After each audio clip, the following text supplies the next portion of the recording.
This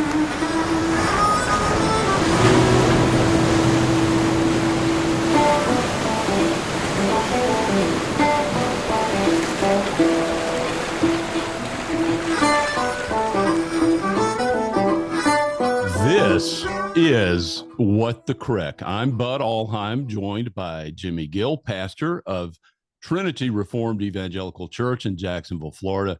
We are discussing the distinctives of the CREC, the Communion of Reformed Evangelical Churches. Today, for a special episode of What the CREC, we are greatly honored to be joined by Dr. Uri Brito, who is senior pastor of Providence Church in Pensacola, Florida. His latest book, I have a visual, is titled The War on the Priesthood, an exposition of the armor of God. He is a prolific producer of exceptional content on his Substack called The Perspectivalist. And relevant to our What the CREC series, Dr. Brito is also the presiding minister of our denomination. And gentlemen, I'm not sure what the protocol is here. We've got the PM of the denomination, the pastor. Are you guys supposed to like salute one another, or is there like a digital holy kiss, or how does this work? I don't know. There's an exchange.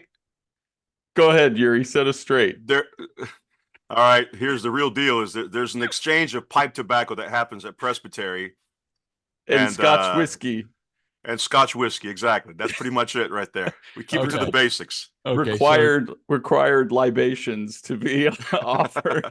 All right, so you two guys are in debt for one another to that. So very good.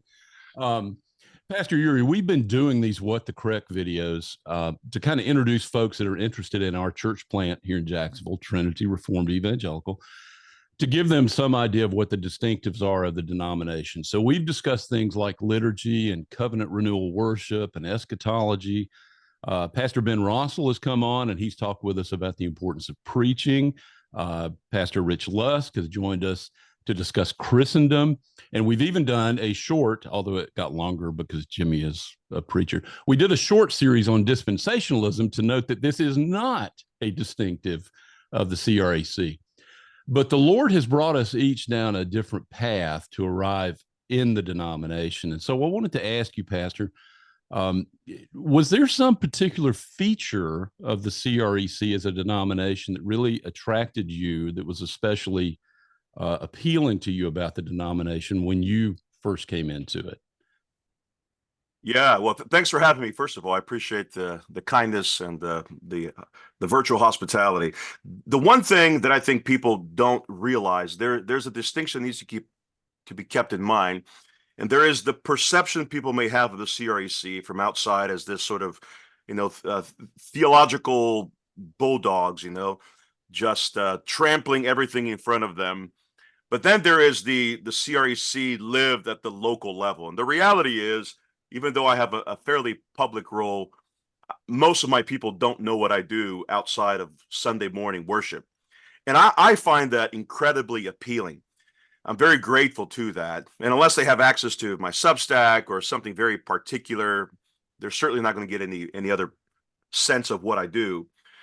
So there is the perception of outside the CREC of a group of people who are theologically minded and have all these controversies sort of decorating their resumes.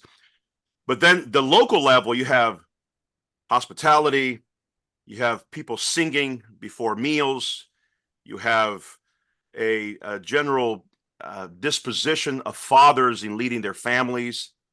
You have my father, who was a Baptist minister in Brazil, used to say that the sign of a growing church is not how many people there are in the church, but how long they stay after the service is over. Mm. And if that is a characteristic of who we are, if that is the test in some ways, then we have far exceeded the expectations. I think I have traveled in probably 40 churches in the CREC, which is a little bit under a third of our churches. And I think that feature is prevalent everywhere, Bud and Jimmy. There is a desire and a passion to be with one another, which leads to this fascinating feature, which is people willing to drive long distances to come to one of our churches. We have families of 12, 13 kids who would drive an hour from Alabama to here to Pensacola, where we are. And so that is something unique. I mean, if you traveled that far and you're passing through, maybe we're in the South, Yeah. you're passing by maybe 150 churches with the space of an hour to come to one specific, niche of the Reformed tradition. That's because that particular church is offering something very unique. So the outside perception is that here we are, a theological body, invested in these issues, political and sociological and theological. But the heart of who we are is a hospitable group of human beings eager to worship the Lord together. My perception was quickly changed from what I had experienced in college, what I saw from afar, which was my exposure to the old Christian Reconstructionist literature from the 1980s, which is how I came to the Reformed theology. I came through a very unorthodox route, we might say. Oh, wow. Yeah. And then when I came to eventually visit a CREC church, which happened to be in Oregon, the first exposure to it is I was preaching there that Sunday morning. And then at night, they had something called Wine and Cheese and Song. And I said, what is this thing? And I didn't know what to expect, honestly. This was, almost 20 years ago, 17, 18 years ago. And it was one of the most refreshing experiences I had in my life, which was just a group of people coming together to taste and see that the Lord is good, literally and spiritually as well. And we sang, we drank, we ate, we conversed all the way till midnight. And I said, I don't know if I'm going to be staying where I was. I was in the PCA at the time, but I know that wherever God ends up putting me, I want to implement this culture into my congregation. So the appeal that I had in the CREC was quickly confronted with the reality of a local expression of the body. That is tremendous. The first time I visited your church, when my son joined over there, started coming, I had to get back to Jacksonville. You're in Pensacola, and you were having a fellowship after that service, and there were literally ladies following me out to the parking lot, giving me food because I couldn't stay. I had to get back to town. So there is that very real spirit of we love one another. We want to serve one another. These people had no clue who I was. And here they are exhibiting this kind of Christ-like love that just all the exposure I've had to the CREC is exactly what you're talking about. Jimmy, did you want to comment? I think it's telling that I've heard people coming from other churches, other traditions, they come into a CREC church, and one family at Trinity Pres in Birmingham, when I was associate pastor there, a new family started attending the church, and they were moving and across town, and everybody, like a whole bunch of people from the church, showed up to help them move, and they had just started attending. And the guy took me aside and he was like, is this a cult or something? This is really bizarre. Like, this never happens. Yeah. Pastor Uri, he's just setting us up because he's got to move from Live Oak to Jacksonville at some imminent future. So he's getting that message out. We'll do it. No, Pastor, don't worry. No, I have had people that I know who, some of them attend Uri's church, who have already volunteered to provide the trucks to help me and my family move. That's wonderful. So I won't blow his cover, but you know who I'm talking about, Uri. Oh, I sure do. I sure do. Yeah, that is tremendous. Well, let me shift into this because we want to respect your time. You co-authored a book with Rich Luss called The Reluctant Prophet. Now, one of the things in the appendices of that book you discussed, I don't know if you wrote it or he wrote it or how you collaborate and that kind of thing, but you point out that the church today is in a post-Christian context, but that necessarily means that it is also simultaneously in a pre-Christian context. And you indicate that, there's the providence of the Lord always in leading, being faithful to his chosen, leading them in a sort of resurrection and Exodus motif that just occurs all over Scripture. So there's a great deal of hope. But what you wrote was that the church must recover a sense of being sent into the world as the bearer of both God's grace and holiness. So a particular question is this: how do you see the CREC and the providence of the Lord being used as a means to kind of foment that cultural repentance and that divine blessing that we're all praying for not only the church at large, but for our nation. How is the CREC a means for that? Yes, great question. And I think the Psalms set a bit of a structure in how to think about a lot of these issues. The prophet Jeremiah does as well in Jeremiah 29, but the Psalms specifically beginning Psalm 120 to 134, you have these Psalms that sort of structured in exilic format. And what do the people do in that status? And I want to make a couple of differentiations as we go along in this conversation here, but the one thing that people do is they keep singing through the process, right? They keep singing, they keep harmonizing, they keep making melodies, they keep composing. And in Jeremiah 29, they keep living, they keep reproducing, they keep doing whatever they can for the good of the city. So whatever category you want to use, pre-Christian, post-Christian, I think if the way to think about this in some ways that we are in the infancy of Christendom, we might say.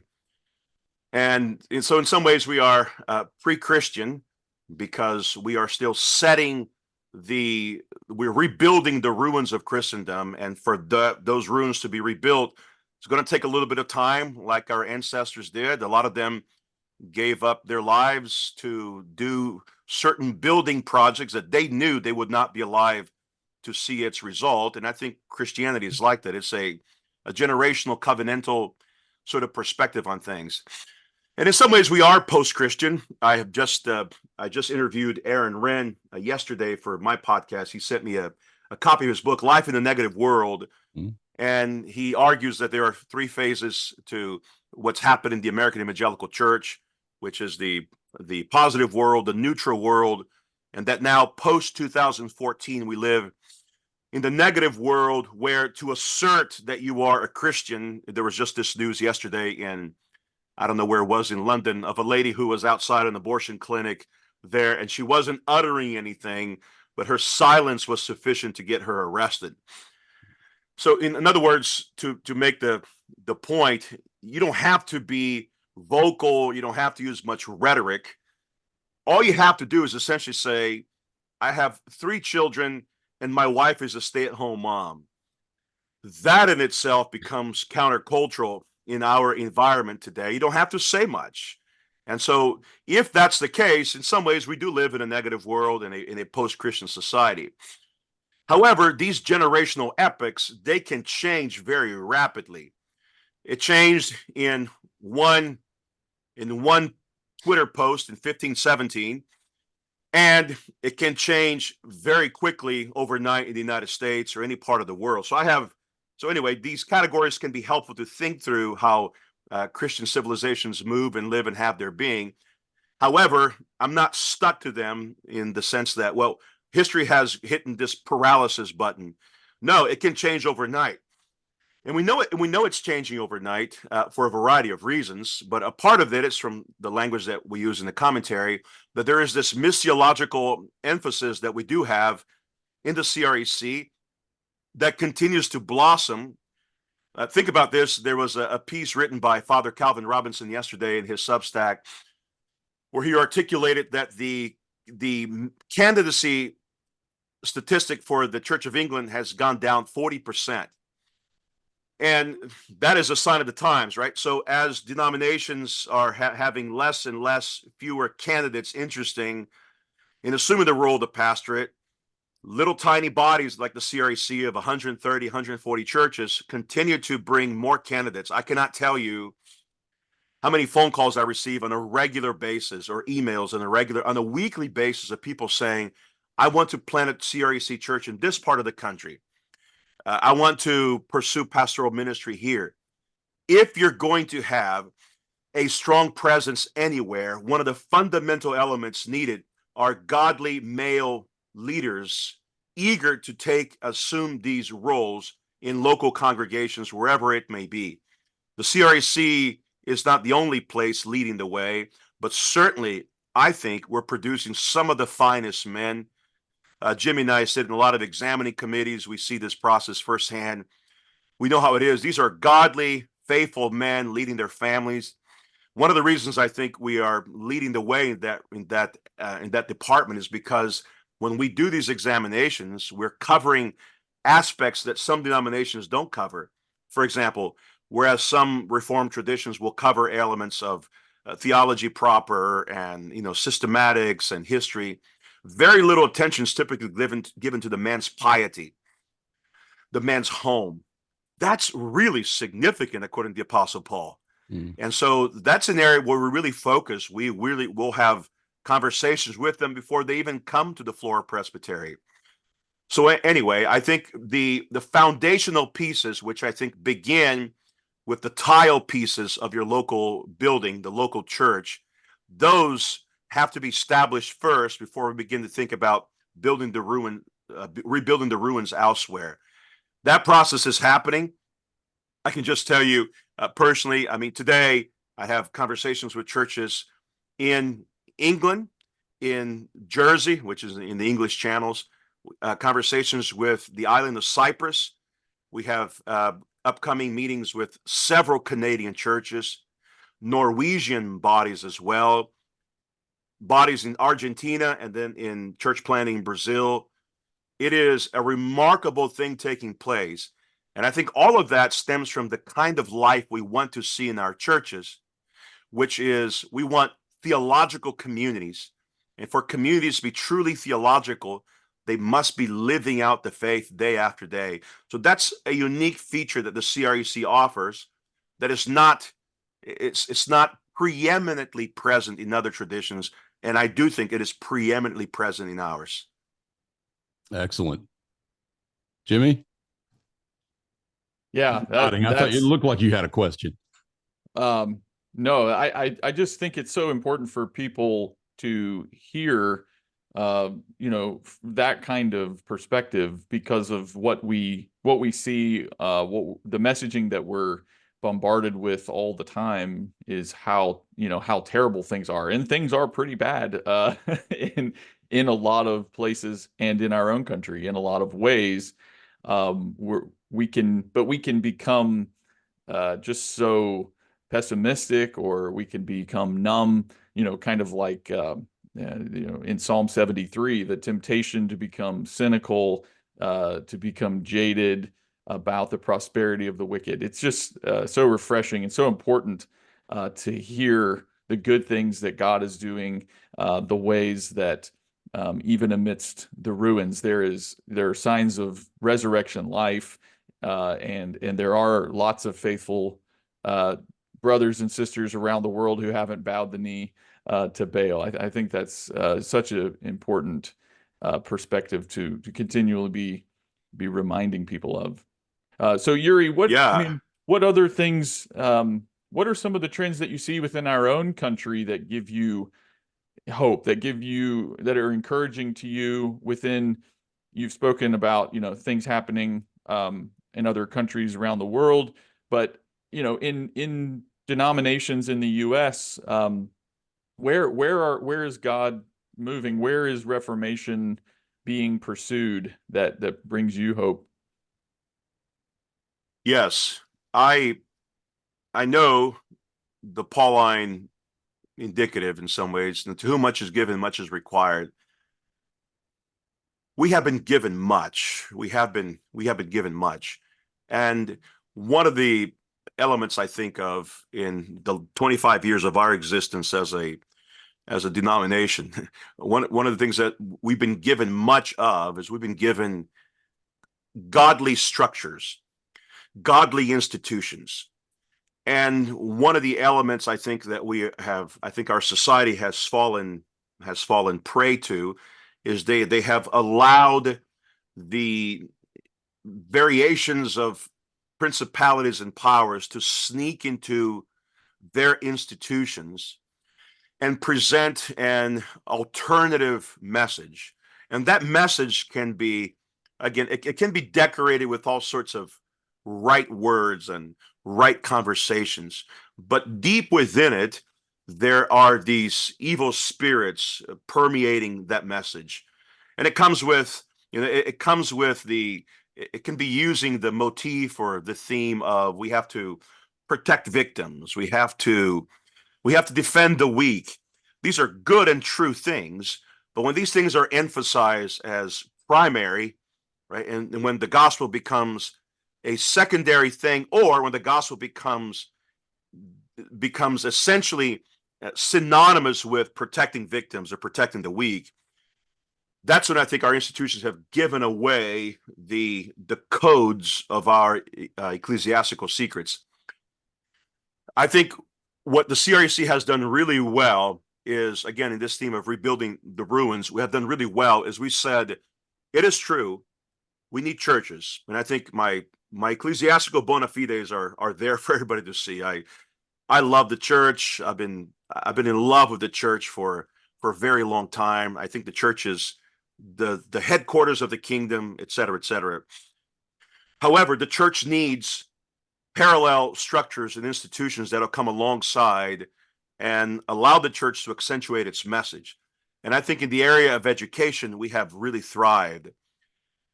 It's interesting that in most of the churches I visit in the CREC, almost always there is a homeschool co-op attached to it, or a particular classical Christian school attached to it, or at least informally related, or a CC group, or whatever it may be.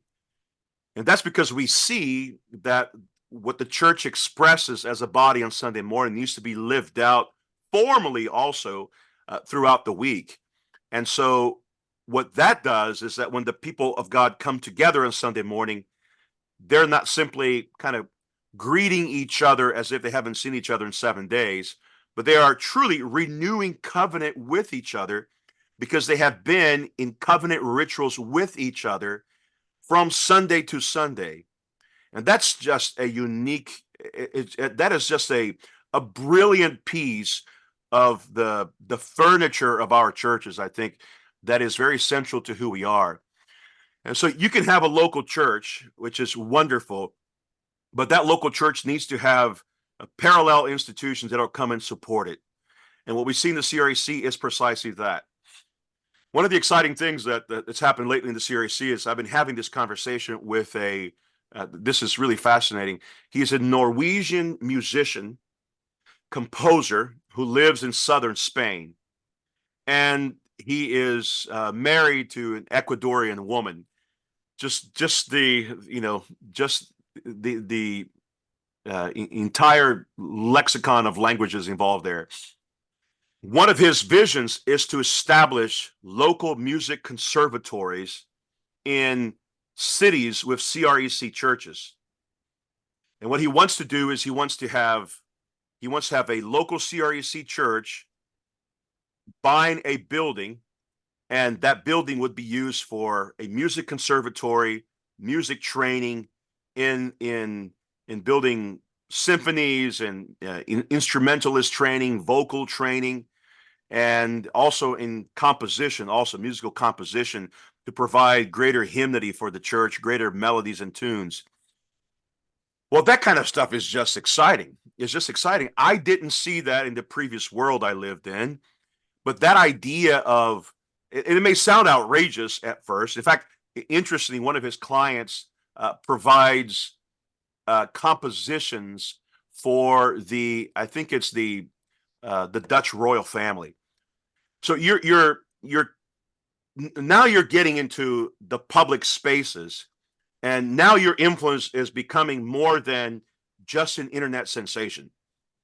Now you are touching places that are feeling the forcefulness of our message, not just from a political perspective, which I think we're very bold in that department, but now we're reaching other areas that need to be emboldened and need to be crystallized in more ways than one.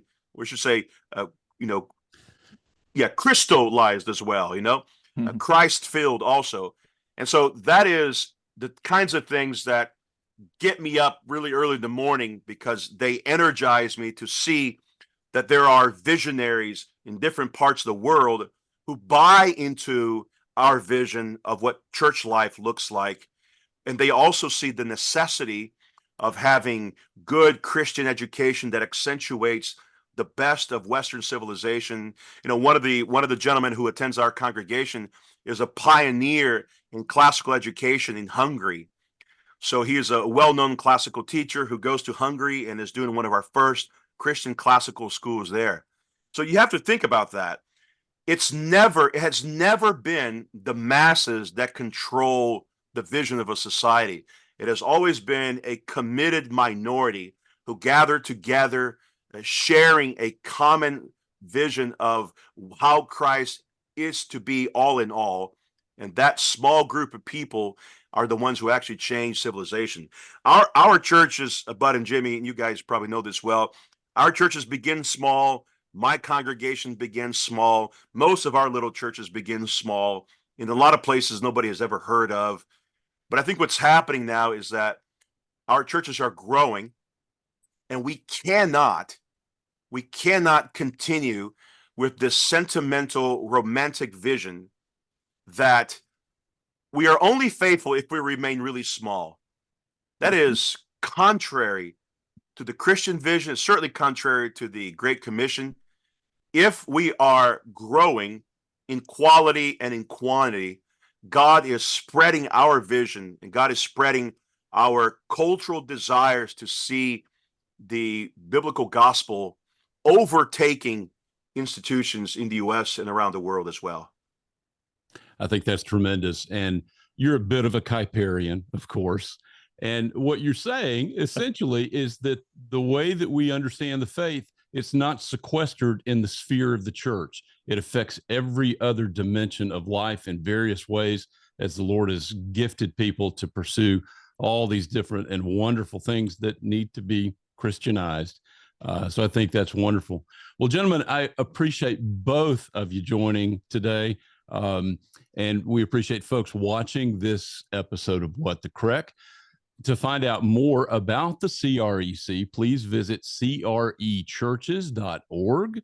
If you are in the Pensacola area, you will need to check out providencepensacola.org.